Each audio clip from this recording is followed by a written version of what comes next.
നമ്മുടെ കൃഷി വകുപ്പൊക്കെ നോക്കിയാൽ സാധാരണമായ സൗകര്യങ്ങളും സാധാരണമായ ചിന്തകളുമാണ് വെച്ചു പുലർത്തുന്നത്.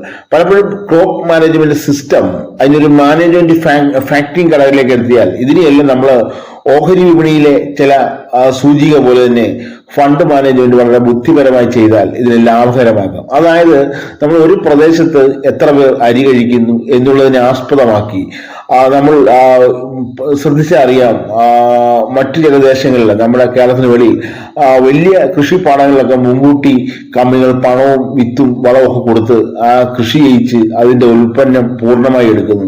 അതുപോലെ തന്നെ ആ കമ്പനികളുടെ കൂട്ട് തന്നെ ഈ കമ്പനികൾ ഫോം ചെയ്യുമ്പോൾ തന്നെ പ്രൈവറ്റ് പാർട്ടിസിപ്പേഷൻ കൂട്ടുകയാണെങ്കിൽ, അതായത് എല്ലാ വ്യക്തികൾക്കും അതിൽ നിന്ന് ഷെയർ എടുക്കാവുന്ന ഒരവസ്ഥയും അവർ തന്നെ ഈ ആഹാര സാധനങ്ങൾ കഴിക്കുന്നവരുമാണെങ്കിൽ തീർച്ചയായിട്ടും അതിന്റെ വാല്യൂ കുറയുന്നില്ല എന്നുള്ളത് ഏറ്റവും വലിയ പ്രത്യേകമായ കാര്യമാണ്.